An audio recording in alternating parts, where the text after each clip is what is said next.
What's up, Metal Brethren? Scott Tannic One coming at you again live from the dungeon with part 4 of the Death Metal Vault reviews. And before I really get into that, I want to talk about the band first, and that band is the infamous Cannibal Corpse. Definitely one of the more mainstream, if you can say that, of the earlier death metal bands, especially Deicide or Morbid Angel. Cannibal Corpse got a lot of recognition, being the fact that they were banned in a lot of countries due to the controversial album art and definitely the song titles of some of their stuff. I'm not really going to talk about their first two records because, in my opinion, they weren't great.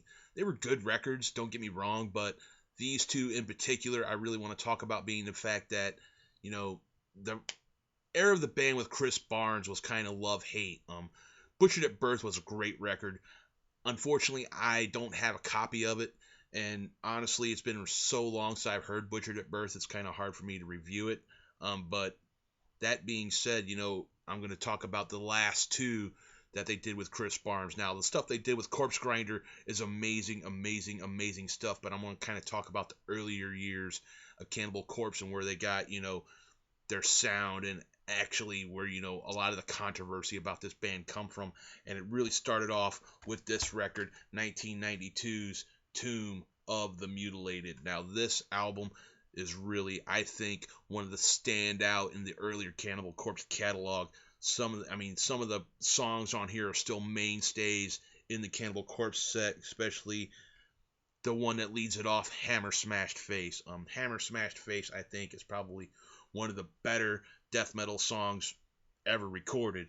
You go into songs like, here we go with the controversial titles, I Come Blood, Addicted to Vaginal Skin, Split Wide Open, Necropedophile. Some of the track titles on this record are just vile and disgusting, is what really got some of the, countries of the world, Germany, which I can't believe Germany would want to censor these guys, but yet at the same time, some of the stuff that they're talking about in these songs are just incredibly, incredibly vile.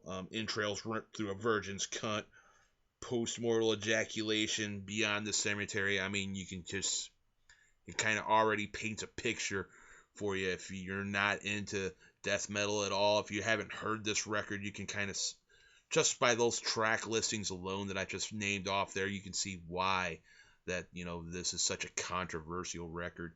I'm going to go ahead and rate Tomb. I think Tomb of the Mutilated is a 5 out of 5. This is a must-own death metal album.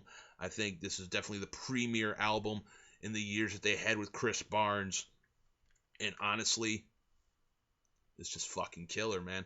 Moving on to I believe it's 1994 when this one came out, and it's the last album with Chris Barnes, The Bleeding. Now, The Bleeding was definitely their more mainstream Cannibal Corpse album with Chris Barnes. There's not a lot of controversy. There is some controversial song titles on here, but some of the first Cannibal Corpse video I ever seen was off this record, was the lead off track, Staring Through the Eyes of the Dead.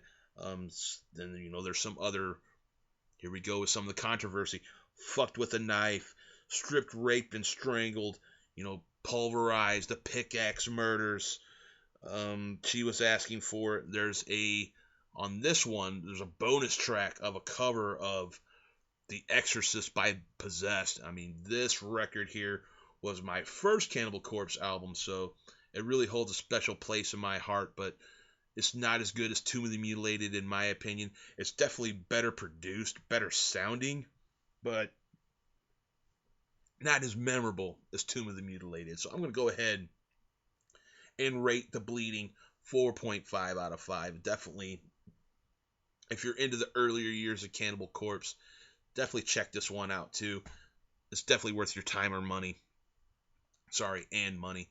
But let me know what you think about this Vault review section I'm doing. I'm kind of just shooting from the hip here and just, digging through my collection and coming up with, some of the albums that really stand out to me as a metal fan, especially a fan of the death metal genre. Hit me up in the comments.